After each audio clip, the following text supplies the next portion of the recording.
It started as a whisper behind closed doors, barely audible to anyone outside the palace walls. Yet it carried a weight that shook the very foundation of the British monarchy. Before we continue, please hit the like button, subscribe to the channel, and turn on the notification bell for updates.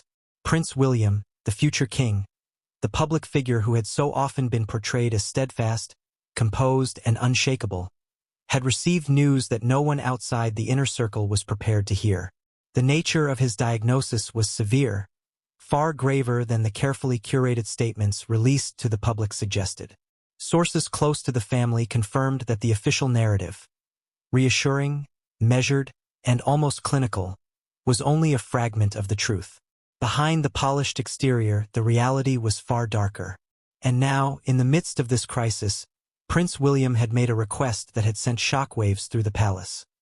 He wanted to see his brother, Prince Harry, alone. For years, the distance between the two had grown wider, marked by public statements, interviews, and choices that painted a picture of a fractured brotherhood. Their relationship had been strained, tangled in misunderstandings, royal protocol, and media scrutiny. Yet, despite all that, the bond forged in childhood, shared memories, and blood had never truly disappeared.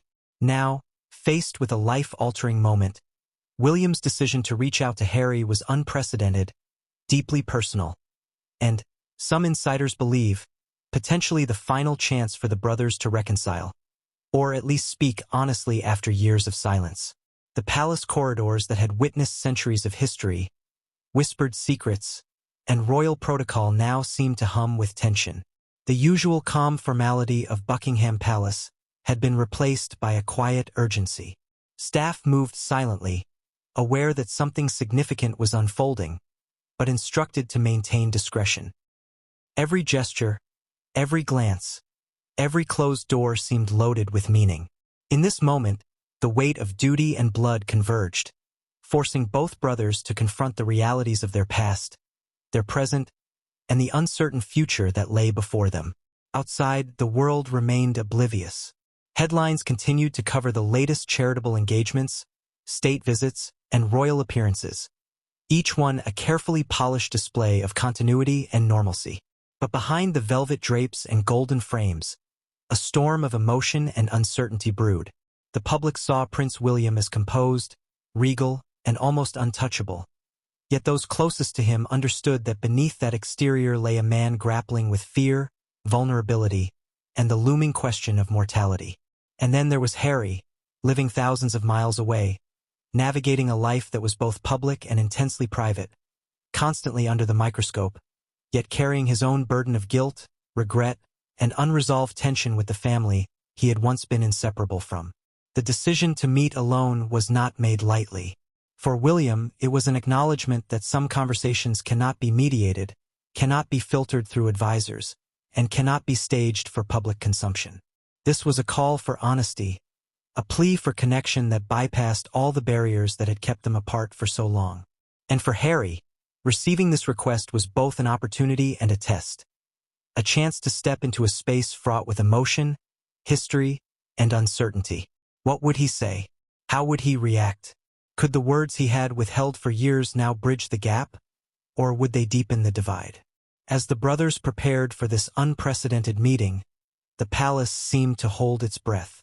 Every detail mattered: the timing, the location, the way the encounter would unfold. There would be no cameras, no public statement, no carefully choreographed gestures. It would be raw, intimate, and potentially transformative. Experts on royal dynamics have long noted that moments like these, rare as they are, can redefine relationships, change perceptions, and leave a lasting imprint on history. In this case, the stakes were even higher. The health of the heir, the fragility of family bonds, and the scrutiny of a global audience all converged in a single, private conversation. Insiders suggest that Harry's arrival was met with a complex mix of anticipation and anxiety. The brothers had not shared a truly private conversation in years. Their interactions had been mediated by public appearances, controlled interviews, and carefully worded statements. Now all of that fell away, leaving only the raw, unfiltered reality of their bond. What would be said? What truths had remained unspoken for too long? And, perhaps most importantly, what emotions, fear, regret, love, resentment, would surface in the quiet, tension-filled room? The gravity of the moment was not lost on Harry. He had navigated life outside the direct glare of the monarchy, yet he knew that some aspects of royal life were unavoidable, especially when family, legacy, and duty collided.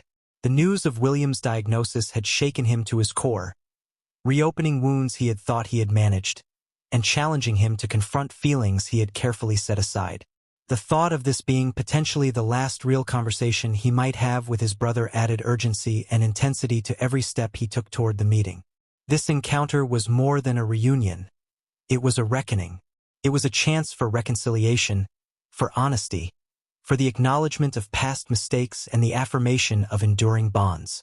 But it was also a moment of vulnerability, a confrontation with mortality, and an emotional test for two brothers who had lived their lives under extraordinary circumstances. The weight of expectation, history, and familial duty pressed on them both. Yet it was also a moment of opportunity, a chance to strip away the public personas, the media narratives, and the carefully constructed barriers, and to meet each other as simply as two brothers facing an uncertain future. Every detail, every nuance, every unspoken word mattered. The palace staff were instructed to maintain absolute discretion, aware that any leak could ignite a media firestorm. Yet the brothers themselves were beyond the influence of protocol in that moment. Here, personal history and private truth took precedence over tradition and spectacle. Analysts predict that encounters like this, when grounded in vulnerability and honesty, can have profound effects on relationships, reshaping dynamics that have been strained for years. But they also carry the risk of resurfacing old tensions, unresolved conflicts, and the emotional fallout of a lifetime of public scrutiny.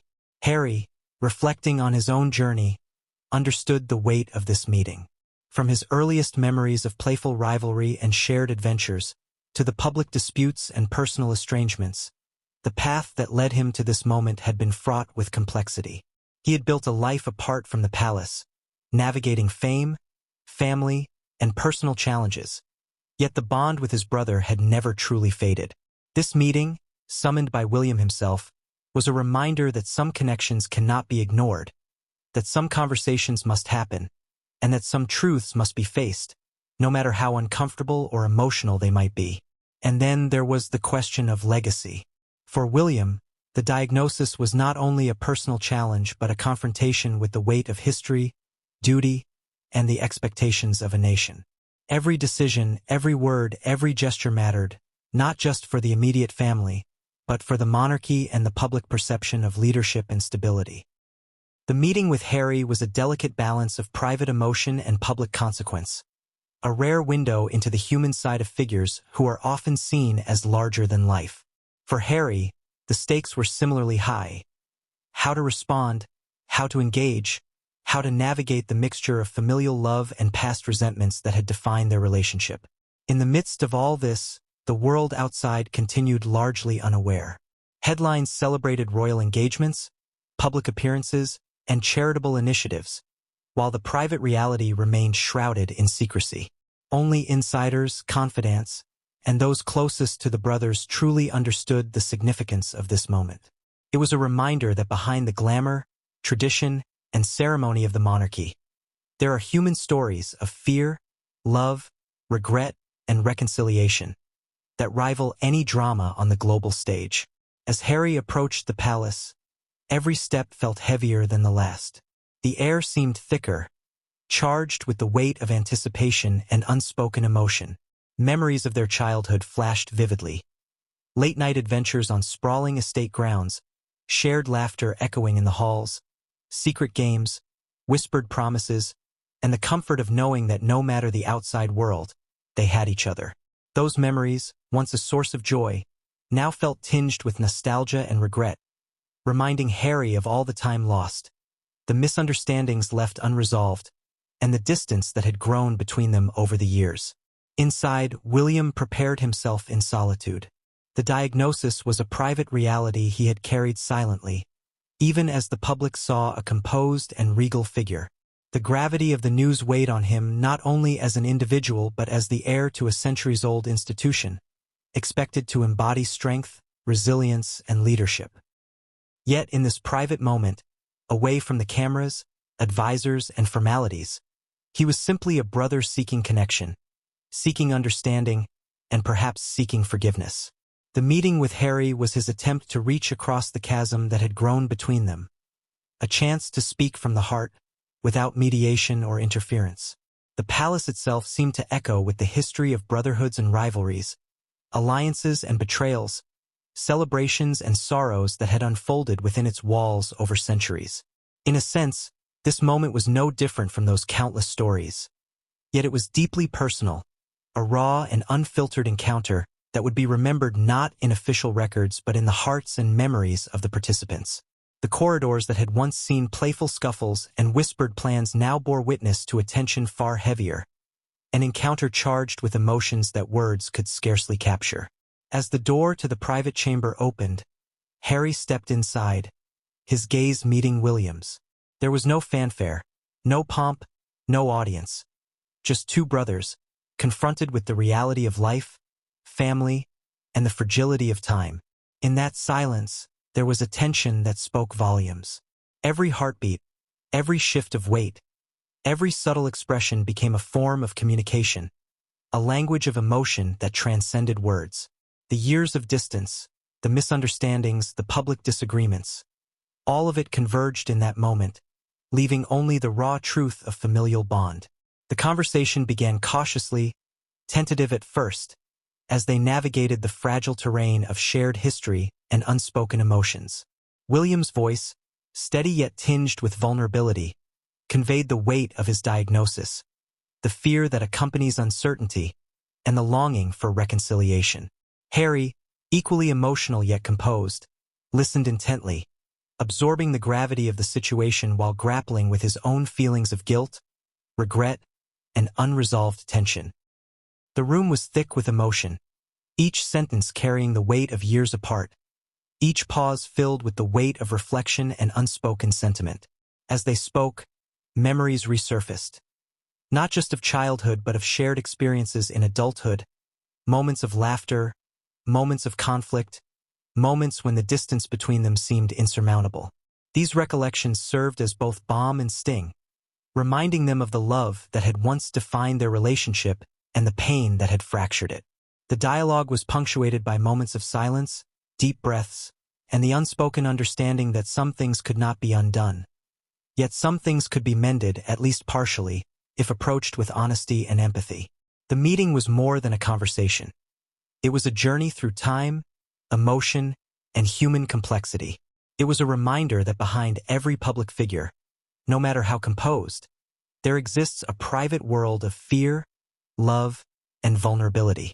For the brothers, it was a chance to reconnect with their humanity, to recognize the shared experiences that bound them, and to confront the reality that life is fragile, fleeting, and unpredictable.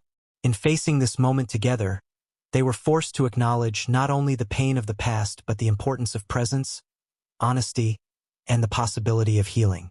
By the end of the encounter, both Harry and William were visibly changed. There was a sense of catharsis, of words spoken that had long been held back, of emotions confronted rather than ignored. While some wounds remained, the act of meeting, listening, and speaking had created a bridge over years of distance and misunderstanding.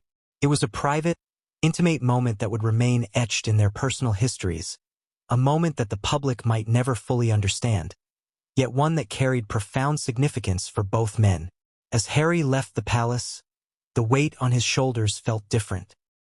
Not lighter necessarily, but altered by the experience. He carried with him the knowledge that he had faced a truth that could not be ignored, that he had spoken to his brother with honesty and heart, and that he had, in some measure, participated in a moment of reconciliation. For William, the encounter offered a chance to express vulnerability and connection in a way that the public would never witness, a reminder that even in the face of serious illness, human relationships retain their power, depth, and necessity. The significance of this meeting extends beyond the walls of the palace and the confines of royal protocol. It is a reminder that family, despite its complexities and challenges, remains a central force in life. It underscores the importance of confronting difficult truths, of seeking connection even after years of estrangement, and of cherishing moments that may never come again. The world may continue to speculate, analyze, and debate the implications, but for the brothers, the encounter was deeply personal, profoundly human, and unforgettable in its emotional resonance. Even now, as the public remains largely unaware of the full gravity of Prince William's diagnosis, the story resonates because it touches on something universal: the fear of loss, the need for reconciliation, and the unyielding bond of family. Harry and William, with all their public personas and global scrutiny, are not immune to these universal truths.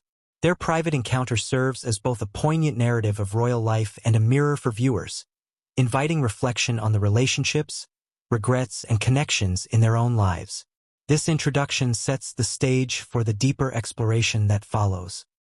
The context of their estrangement, the pressures of royal life, the personal and public implications of William's diagnosis, and the unfolding emotional journey that will define this unprecedented encounter between two brothers whose bond has endured despite years of distance, misunderstanding, and the relentless glare of public scrutiny.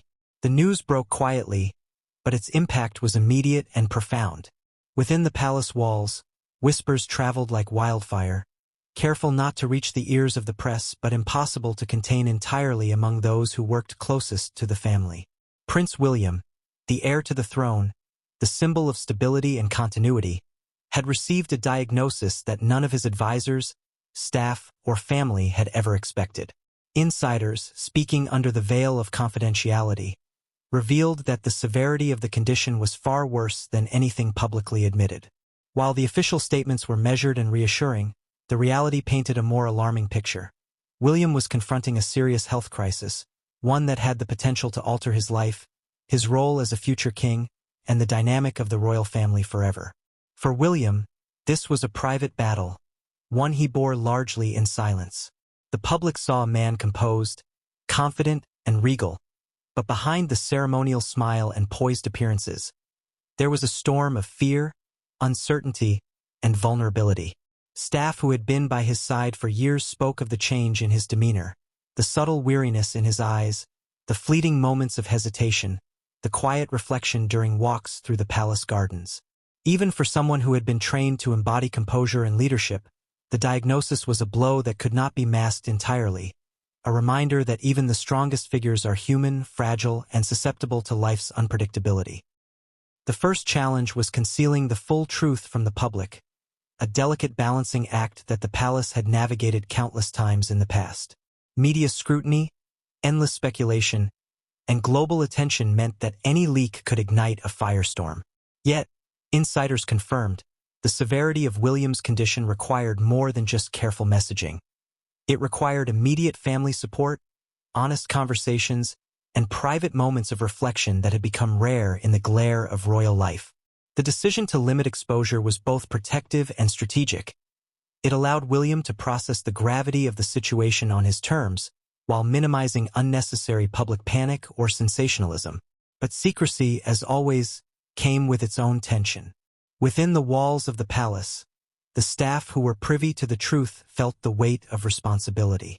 They moved quietly, aware that a single misstep, a casual comment, or an unintended glance could reach the press and unravel the carefully constructed narrative. Every interaction, every gesture was imbued with significance, and the air was thick with anticipation. There was a collective understanding that what was unfolding was not merely about health. It was about family, legacy, and the delicate balance of personal and public life that the royal household had managed for generations. For Prince Harry, the news arrived in waves, a combination of confirmation from trusted sources and indirect hints that could not be ignored. Though he lived thousands of miles away, navigating a life shaped by both personal freedom and public scrutiny, the gravity of his brother's diagnosis reached him immediately. It was more than just concern for a sibling. It was a confrontation with the reality of time, distance, and the fragility of life itself. Memories of their shared childhood, from playful moments to formative lessons in duty and loyalty, flooded Harry's mind. The bond they had once shared, strained but never fully broken, became the lens through which he The impact of the diagnosis extended beyond personal and familial dimensions. It reverberated through the structure of the royal household itself. Advisors, medical professionals, and senior staff were brought together in discreet consultations to coordinate care, manage messaging, and provide support. Each decision, each piece of advice, each suggested approach was weighed not only for its effectiveness in addressing health concerns but also for its potential influence on the dynamics between the brothers. Harry's eventual visit became central to these considerations, recognized as an opportunity for emotional reconciliation, support, and a potential healing of wounds that had festered for years. Harry, upon learning of the full scope of the diagnosis, faced a personal reckoning. The distance between him and William, both physical and emotional, suddenly became more pressing, a reminder of time lost and conversations deferred. The news acted as a catalyst, compelling him to consider what might have been avoided or neglected in the past. For Harry, this was not merely about attending to his brother's health. It was about confronting the consequences of estrangement, the weight of public perception, and the responsibility inherent in familial bonds. It was an emotional journey that demanded courage, vulnerability, and a willingness to confront truths long suppressed. As preparations for the meeting unfolded, the gravity of the situation became undeniable. Every interaction, every reflection, every internal dialogue was imbued with urgency and significance. William's diagnosis had transformed a private health matter into a catalyst for emotional reckoning, bridging the personal with the historical, the intimate with the public. It was a moment charged with anticipation, reflection, and profound human resonance. A moment that would not only shape the brothers' relationship but also reverberate through the narrative of a family whose life is inextricably intertwined with global attention. The moment Harry heard the news, it was as if time had paused around him. Sitting in the quiet of his Los Angeles residence, thousands of miles away from the polished corridors of Buckingham Palace, he felt a heaviness he had not experienced in years. It wasn't just concern for his brother's health. It was a sudden, overwhelming confrontation with the reality of distance, estrangement, and the fragile passage of time. The brother who had once been his closest companion, the man who had shared childhood adventures, secrets, and dreams of a shared future, was now facing a life-altering challenge. And Harry, despite the miles, the media narratives, and the life he had built for himself, could not escape the pull of that moment. In that instant, a cascade of memories flooded him. He remembered their shared bedrooms at Kensington Palace, the whispered games in the dead of night, the mischievous laughter echoing off the high ceilings. He remembered the exhilaration of racing through the gardens, the warmth of family celebrations, and the quiet understanding that, no matter the outside world, they had always been on the same side. Those memories had always carried a comforting glow, but now, tinged with fear and regret, they became a haunting reminder of years lost and conversations deferred. Harry realized that despite all his efforts to carve out his own life and identity, the bond with William had never truly faded. It had only lain dormant, waiting for a moment like this to resurface. As the news settled, Harry's first instinct was to reach out, but a tangle of emotions and logistical complications held him back. The public distance, the years of perceived slights, and the personal boundaries both had erected made him hesitate. There was guilt, too, a gnawing awareness that some part of the estrangement, however unintended, had been his own doing. And yet, there was also a surge of determination. He would not let fear, pride, or past mistakes prevent him from being there for his brother now. This was no longer about media narratives, interviews, or public image. This was about family, about blood ties, and about the possibility that this might be their last real chance to connect. The decision to fly to England was not taken lightly. Every logistical detail had to be arranged with discretion. Flights that would avoid the press, security protocols that would ensure privacy, and coordination with advisors who were in the know but sworn to secrecy. For Harry, the journey itself was a metaphorical crossing, a bridge from distance to proximity, from estrangement to potential reconciliation. With every passing hour, the emotional gravity of the situation deepened. He thought about the countless interviews, public appearances, and media spectacles that had defined his recent life. None of those could have prepared him for this. A private, unmediated encounter with the brother he had once been inseparable from, now facing vulnerability and mortality. As Harry arrived in London, a mix of anticipation, anxiety, and reflection accompanied him. The city itself, bustling with life, felt strangely distant, almost surreal, as he made his way toward the palace.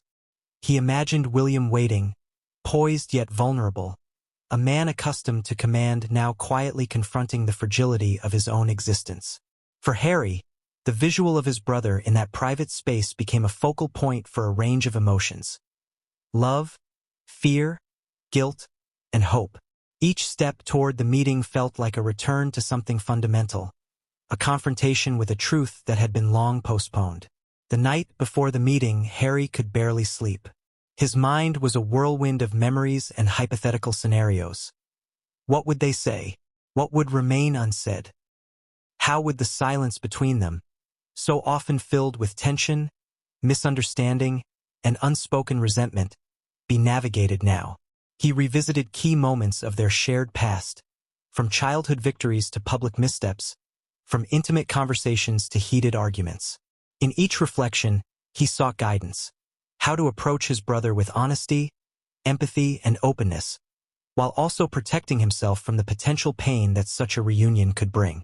Friends and confidants offered advice, though none could truly prepare him for the complexity of what lay ahead. They reminded him that this was more than a visit. It was a delicate emotional negotiation, a chance to confront a lifetime of misunderstandings, and a test of both courage and compassion.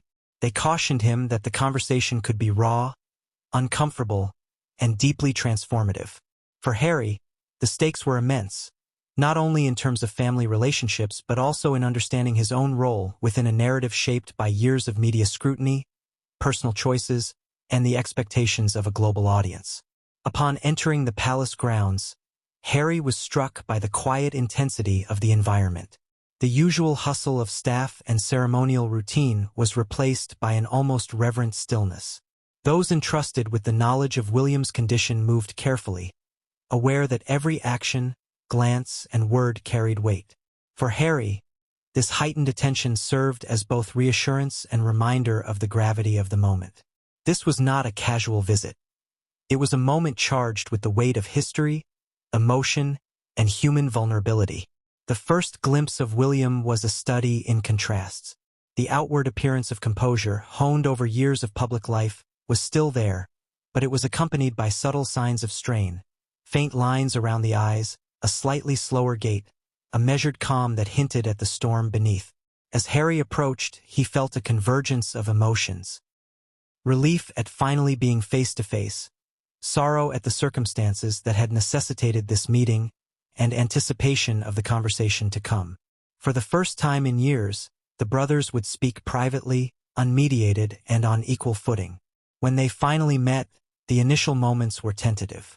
There was a careful exchange of words, a gauging of emotional distance, and a recognition of the history that had shaped their estrangement. Both men were acutely aware that the conversation could pivot at any moment, toward reconciliation, confrontation, or reflective silence. What emerged, however, was a delicate balance of vulnerability and guardedness. William, despite the severity of his diagnosis, spoke with measured honesty, acknowledging both his fears and his hopes. Harry, in turn, listened, reflected, and shared his own feelings of guilt, regret, and enduring love. Throughout the encounter, there were pauses heavy with meaning. Silences were punctuated by subtle gestures. A hand on a shoulder, a shared glance, the quiet acknowledgement of shared history.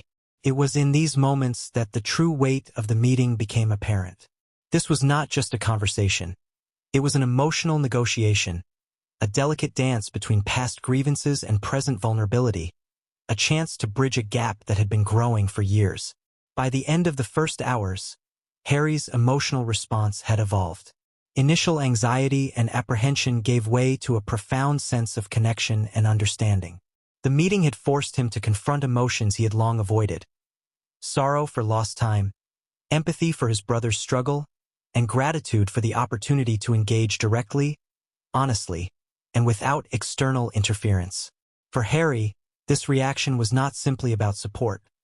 It was about reconciliation, reflection, and the recognition that some bonds, no matter how strained, remain unbroken. Experts on family dynamics and high-profile relationships have noted that moments like these, rare and intense, can serve as turning points. They offer a chance to confront unresolved emotions, to communicate truths that have long been suppressed, and to foster healing even in the face of serious challenges. For Harry and William, the implications extended beyond the personal. The encounter had the potential to influence public perception, royal narratives, and the way the world understood the human side of monarchy. As the chapter of Harry's initial reaction closes, it becomes clear that his response was not merely one of emotional engagement. It was an active reckoning with past distance, current responsibilities, and the uncertain future. He faced the reality of mortality, vulnerability, and the fleeting nature of time, recognizing that some conversations cannot be postponed without consequence. His journey, both literal and emotional, set the stage for the deeper exploration of the brothers' shared history, the private tensions that had persisted, and the transformative potential of honest dialogue in the chapters to follow. Inside the palace, the news of Prince William's diagnosis set off a carefully controlled ripple. While the public remained largely unaware, the inner workings of the monarchy were thrown into a state of high alert. Royal advisors, medical teams, and senior staff convened in discreet meetings, balancing the need for discretion with the urgency of ensuring William received the support he required. Every decision was calculated: how much information could be shared, who could be trusted with the truth, and how to maintain the delicate equilibrium between transparency and privacy. The stakes were immense, not only for the immediate family but for the monarchy's image, legacy, and stability. Secrecy had always been a defining characteristic of royal operations. For generations, the palace had perfected the art of managing sensitive information, controlling narratives, and shaping public perception. Yet, in this situation, secrecy became a double-edged sword. On one hand, it protected William from unnecessary speculation, public scrutiny, and sensationalist headlines. On the other hand, it intensified the pressure on those who knew the truth, forcing them to navigate a delicate web of loyalty, discretion, and professional responsibility. Any misstep, a leaked statement, an offhand remark, a careless gesture, could ignite a media storm that would engulf not only the family but the institution itself. The palace communications team immediately implemented strict protocols. Internal memos emphasized confidentiality, access to sensitive areas was restricted, and all staff were briefed on the importance of maintaining absolute discretion. Visitors, aides, and household personnel were instructed to avoid any discussion of William's condition, even with family members who might not be directly involved. The message was clear. This was a private matter, to be handled with the utmost care, sensitivity, and respect. Those who had been part of previous leaks or breaches were closely monitored, a reminder that trust within the palace hierarchy was both precious and fragile. Media speculation, however, proved difficult to control entirely. In the age of 24-hour news cycles and relentless social media, the palace faced a unique challenge: how to protect the private health of a public figure whose life is constantly under observation. Rumors swirled in subtle ways. Anonymous sources, unverified reports, and cryptic social media posts, but nothing could definitively confirm the severity of William's diagnosis. The palace's carefully worded public statements were deliberately vague, emphasizing resilience and continuity while downplaying specifics. To the casual observer, everything appeared calm, controlled, and composed. Yet behind the scenes, the truth was far more intense, fraught with tension, and laden with emotional weight. For Harry, the existence of palace secrecy presented its own challenges. While he was aware of his brother's diagnosis through trusted sources, the lack of public clarity and the layers of protocol meant he had to navigate not only his own emotional response, but also the broader narrative that surrounded the royal family. Every statement he might make, every action he could take, had to be weighed against the potential impact on William, the monarchy, and his own relationships with family members. This was not a private health crisis. It was a complex interplay of emotion, duty, and public perception, one in which Harry had to tread carefully, yet with authenticity. The tension between private reality and public perception was palpable. Within the palace, advisors debated how to balance transparency with discretion, weighing the potential consequences of disclosure against the need for protection. Some argued for measured updates to prevent speculation, while others emphasized the importance of allowing William to control the narrative. The discussions were intense, reflecting both the sensitivity of the situation and the high stakes involved. Every decision carried implications for the family's reputation, the monarchy's credibility, and the brothers' ability to navigate their personal relationship amidst public scrutiny. At the same time, the palace staff who were closest to William described an atmosphere of quiet urgency. Hallways that normally echoed with ceremonial routine were now imbued with tension, as those involved in his care moved with heightened awareness. Subtle changes were noted in William's routine: slightly slower pacing during walks, brief moments of fatigue, a measured approach to engagement with aides and staff. Each observation became a data point, a reminder that the situation was serious and required careful monitoring. Even seemingly minor details, the positioning of a chair, the timing of meals, the cadence of conversation, were imbued with significance, reflecting the layered complexity of managing a private health matter within a highly public institution. Meanwhile, the press, trained to interpret every nuance, remained largely in the dark. Journalists speculated, connected dots, and scrutinized appearances, yet none had access to the full story. Publicly, William's appearances were polished and composed, a careful blend of resilience and duty. Behind the polished exterior, however, was a man confronting vulnerability, navigating fear, and preparing for a conversation with a brother from whom he had long been estranged. The contrast between perception and reality underscored the complexity of royal life. Even in moments of personal crisis, the pressure to maintain public composure remained relentless. For Harry, this interplay between secrecy and public scrutiny heightened the emotional intensity of his upcoming visit. He understood that every action, every word, and every gesture would be scrutinized not only by his brother but also by a global audience, even if indirectly. The knowledge that the world was watching, even when it appeared unaware, added a layer of pressure to an already emotionally charged encounter. It was not simply about visiting a sibling. It was about navigating centuries of tradition, expectation, and legacy, all while maintaining authenticity and empathy in a private, deeply personal moment.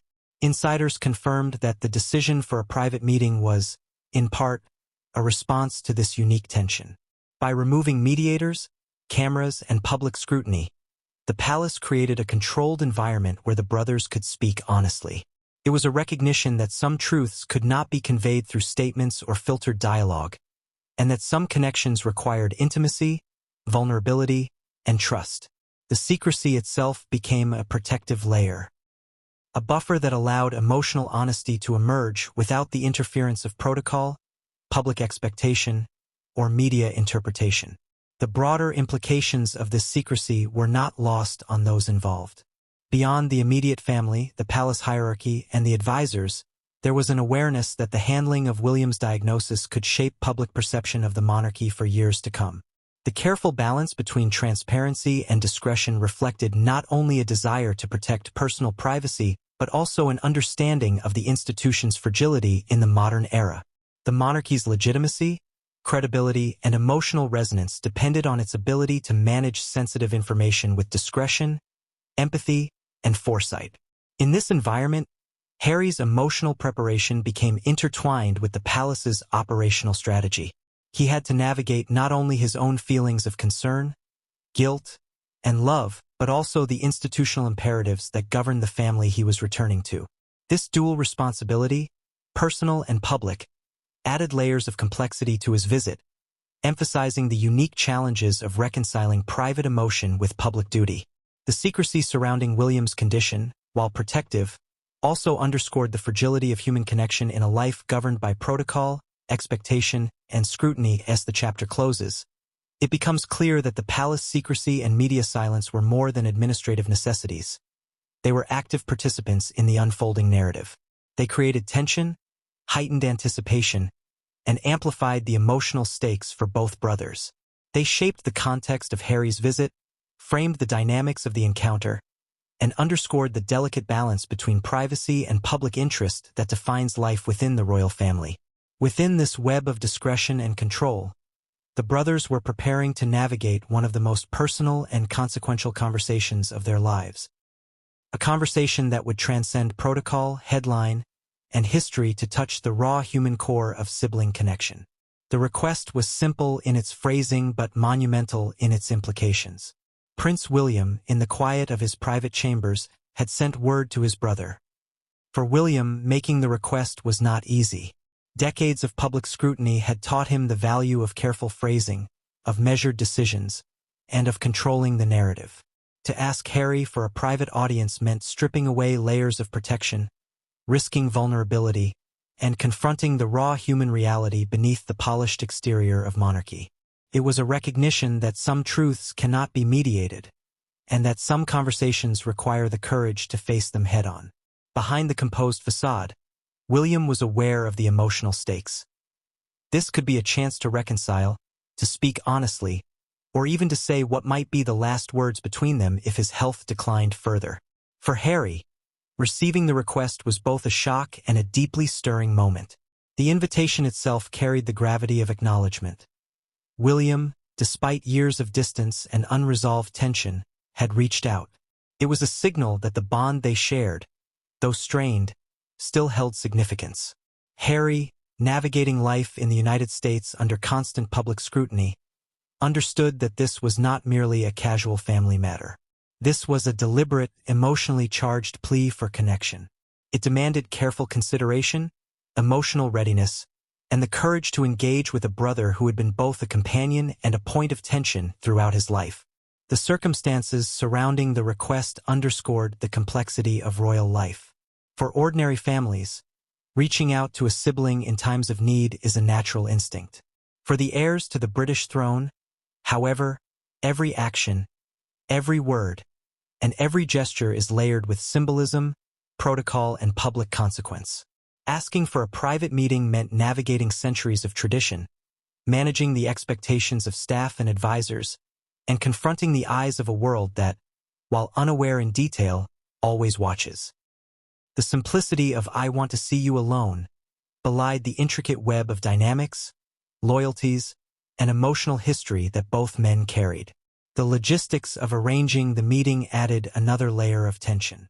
Security teams coordinated travel routes, staff prepared private chambers, and protocols were put in place to ensure that no intrusion, physical, digital, or accidental, could compromise the moment. It was a delicate dance of discretion, strategy, and protection, designed to create a space where honesty could emerge without external interference. For Harry, these precautions were both reassuring and sobering. They underscored the gravity of the encounter, highlighting that this was more than a family visit. It was a private, emotionally charged event with the potential to redefine their relationship. Sources suggest that when Harry received the request, he spent hours reflecting before responding. He considered the years of estrangement, the public misunderstandings, and the personal grievances that had built between them. Yet beneath all of that, he recognized the urgency and the humanity behind William's request. The diagnosis had acted as a catalyst, forcing both brothers to confront what truly mattered: their shared history, their bond as siblings, and the finite nature of time. In that moment, all external distractions, media narratives, public opinion, personal pride, fell away, leaving only the essential question. Would they face each other honestly, without pretense, without fear? The phrasing of the request itself carried emotional weight. It was not a demand, not a reproach, not a calculated public gesture. It was a personal invitation. The choice of words reflected vulnerability, courage, and the desire to bridge a gap that had widened over time. "I want to see you alone" was, in essence, an acknowledgement of imperfection, an appeal to shared memory, and a plea for connection. It carried with it the understanding that some conversations cannot wait, that some words cannot be deferred, and that some reconciliations require immediate, unmediated engagement. Advisors and confidants, privy to the request, recognized its significance immediately. Within the palace, the atmosphere shifted subtly, charged with anticipation and cautious optimism.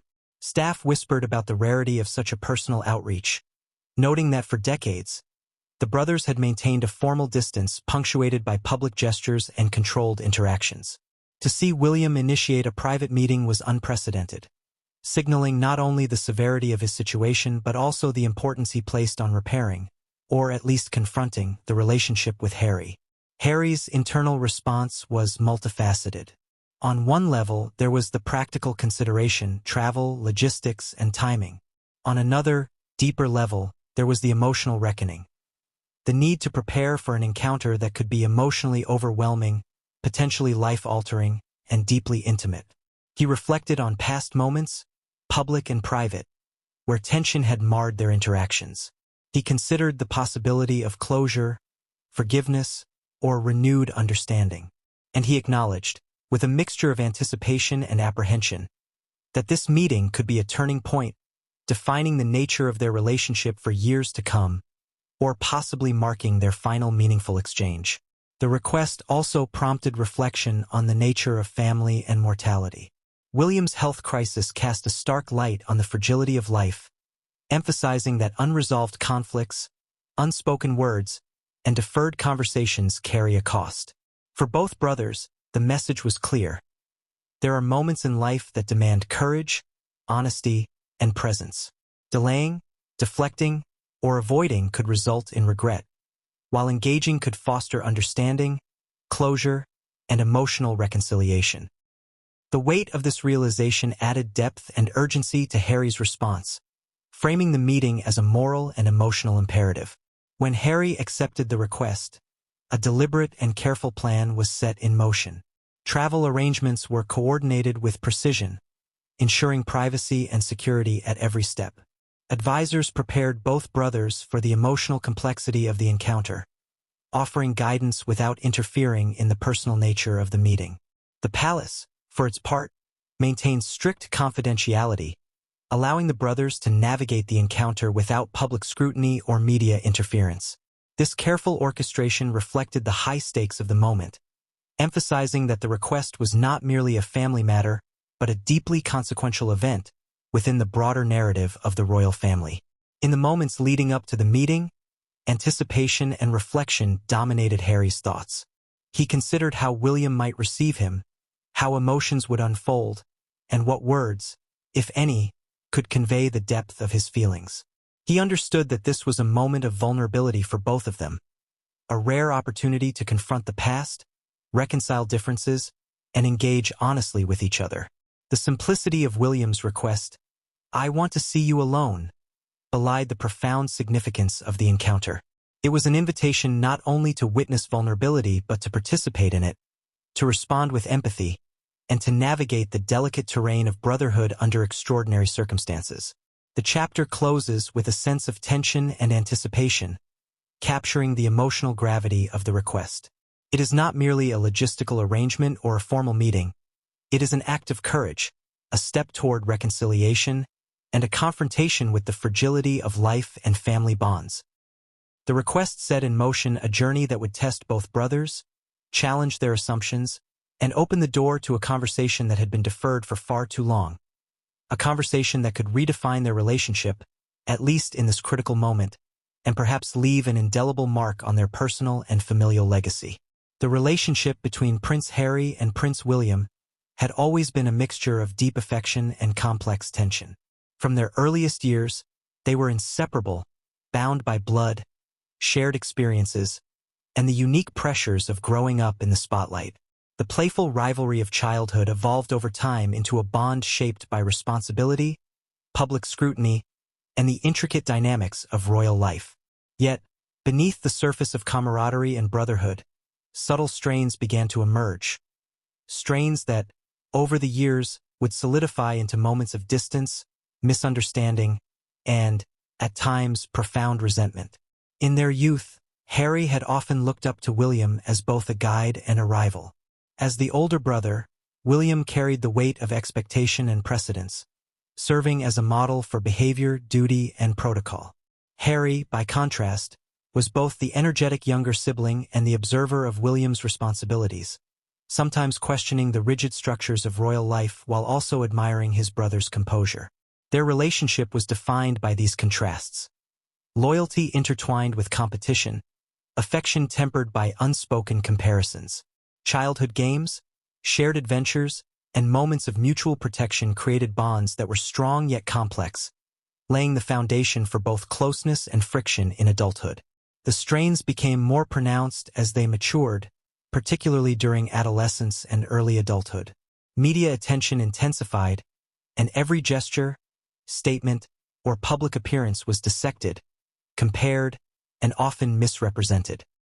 Reports of perceived favoritism, subtle differences in privilege, or contrasting temperaments fed narratives that suggested tension, even when the brothers themselves may not have fully recognized it. Yet the impact of these narratives was tangible. Private frustrations were compounded by public scrutiny, leading to misunderstandings that persisted and deepened over time. Public controversies and family tragedies further tested their bond. The death of their mother, Princess Diana, was a defining moment, not only for their personal grief, but for how they were forced to navigate public mourning. The world watched as two young men processed profound loss, each in their own way. William assumed a role of responsibility, maintaining composure and supporting his younger brother, while Harry struggled with anger, vulnerability, and a desire for autonomy in the face of immense scrutiny. These differences in coping mechanisms, though natural, created subtle gaps in understanding that would echo into their adult lives. As adults, their paths diverged even more dramatically. William, preparing for his future as king, embraced a life of structured duty, public appearances, and careful adherence to royal expectations. Harry, meanwhile, sought a path that balanced public engagement with personal freedom, exploring charitable initiatives, military service, and eventually a life outside the UK. These diverging paths, while understandable given their different roles, added layers of complexity to their relationship. Differences in lifestyle, priorities, and public perception created points of friction, often exacerbated by media coverage that framed ordinary disagreements as monumental conflicts. Several public moments intensified perceptions of strain. Interviews, memoirs, and media reports suggested disagreements over protocol, parenting approaches, and even charitable priorities. Each event, magnified by global media, contributed to a narrative of estrangement, sometimes portraying the brothers as adversaries rather than siblings navigating complex circumstances. Behind the scenes, however, sources emphasized that the reality was far more nuanced. Affection, loyalty, and familial concern remained, but were complicated by pride, past grievances, and the challenges of reconciling personal identity with royal duty. Harry's move to the United States further widened the physical and emotional distance. Relocation, while providing him with autonomy and relief from constant scrutiny, also meant less direct contact with William. The communication that had once been frequent became intermittent, punctuated by holiday gatherings, official events, and carefully managed phone calls. Each interaction carried the weight of history, the unspoken acknowledgement of past conflicts, and the challenges of bridging a gap that had grown over time. The distance was both protective and challenging. It allowed for individual growth but also created opportunities for misunderstandings, resentment, and emotional drift. Compounding this was the impact of public commentary and media scrutiny. Every statement, photograph, and public engagement was analyzed, often casting the brothers in contrasting lights. Interpretations of minor disagreements became major controversies, feeding speculation about estrangement, rivalry, and emotional distance. Both men, despite their awareness of these narratives, were not immune to their influence. The weight of expectation, scrutiny, and global attention shaped how they approached interactions, conversations, and even private communication, often creating additional barriers to genuine connection. Within this context, the personal differences between Harry and William became intertwined with the public narrative. Differences in temperament, priorities, and approaches to royal duty, while natural, were magnified by media framing, public expectation, and institutional pressures. Emotional wounds, long buried under layers of protocol and composure, occasionally surfaced, creating moments of tension and misunderstanding. Yet, despite these challenges, the underlying bond remained. A shared history, familial loyalty, and deep-seated care that persisted, even when overshadowed by pride, frustration, or distance. Experts in family dynamics note that sibling relationships, particularly in high-pressure contexts, often oscillate between affection and conflict. When compounded by public scrutiny, institutional pressures, and divergent life paths, these dynamics become even more complex. For Harry and William, the combination of personal history, royal responsibility, and public visibility created a unique landscape in which every interaction carried significance. Moments of misunderstanding were amplified, expressions of care were often tempered by caution, and opportunities for reconciliation were fraught with emotional complexity. As the request for a private meeting emerged in the wake of William's diagnosis, these historical strains became both a source of tension and a backdrop for potential healing. The accumulated weight of years, public perception, and personal grievances created a delicate emotional terrain. The brothers would need to navigate not only the immediate gravity of the health crisis but also decades of history, communication patterns, and emotional distance. This context underscores the significance of the meeting. It was not merely about a diagnosis or a familial obligation, but about confronting the entirety of their shared history, reconciling past hurts, and engaging with vulnerability in a way that had not been possible for years. In preparing for the encounter, both Harry and William were aware of the delicate balance required. Acknowledgement of historical strains did not mean dwelling on blame. Rather, it meant understanding, empathy, and the willingness to engage honestly. The opportunity to address unresolved issues, clarify misunderstandings, and reconnect as brothers was unprecedented, yet fraught with emotional risk. Both men recognized that the conversation could shift in any direction, toward reconciliation, toward further estrangement, or somewhere in between. The historical strains, therefore, were not just obstacles. They were the framework within which the potential for healing would unfold. The chapter closes with the understanding that the historical strains between Harry and William, while complex and deeply ingrained, set the stage for an encounter that could redefine their relationship. It highlights the interplay of personal history, public pressure, and emotional vulnerability that shapes the dynamics of sibling relationships in extraordinary circumstances. This context is essential to understanding the gravity of the meeting, the weight of William's request, and the emotional journey that both brothers are about to undertake.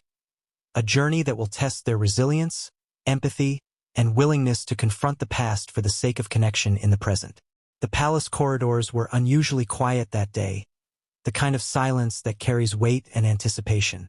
For centuries, these halls had witnessed history, whispers of secrets, and moments of profound human emotion. Today, they bore witness to something more intimate, a private reunion between two brothers whose bond had endured distance, public scrutiny, and personal strife. Every detail mattered, from the positioning of furniture to the subtle timing of doors opening and closing. The setting itself became an active participant in the unfolding story, a backdrop that would frame the delicate dance of reconciliation and emotion about to occur. The choice of location for the meeting was deliberate. A private wing of the palace, rarely used for public audiences, had been prepared to ensure both security and emotional intimacy. The room was simple yet elegant, reflecting the understated dignity appropriate for two brothers about to confront the weight of years and the fragility of life. Natural light filtered through tall windows, casting soft shadows that lent the space a contemplative atmosphere. Staff ensured that the environment was free from intrusion, creating a sense of safety that allowed vulnerability to emerge without fear of observation or misinterpretation. Attention to detail extended to every element of the room. Chairs were positioned to allow eye contact without forcing proximity, giving each brother space to process their emotions while maintaining connection. Subtle touches, a quiet clock, the faint aroma of polished wood, A carefully placed rug added to the sense of calm and control. For William, who had always valued order and precision, the environment mirrored the structure and intentionality he sought in his personal life. For Harry, it offered a rare space where external pressures were minimized, allowing him to focus fully on the emotional reality of the encounter. Security was present but discreet, a silent reminder of the world that lay outside the palace walls. Trained personnel monitored entrances, communications, and potential disturbances, ensuring that the brothers could engage without interruption. The presence of security, though unobtrusive, highlighted the duality of royal life. Even in the most personal moments, the shadows of duty, expectation, and public scrutiny remain. For Harry and William, this awareness added gravity to the conversation, underscoring that their actions were both deeply private and, indirectly, of public interest. As Harry approached the room, he was acutely aware of the atmosphere. The quiet hum of palace activity, the faint creak of floorboards, and the subtle scent of old wood and polished surfaces created a sensory backdrop that heightened anticipation. Memories of shared childhood experiences, youthful adventures, and early lessons in duty mingled with the present reality of adult responsibilities, personal grief, and the weight of expectation. Every step toward the meeting carried emotional resonance, a reminder that this was not simply a conversation, but a profound encounter with the past, present, and potential future. The first moments of proximity were tentative. William, seated with composed posture, regarded his brother with a mixture of warmth and measured caution. Harry, approaching with a mix of anticipation and trepidation, sensed the layer.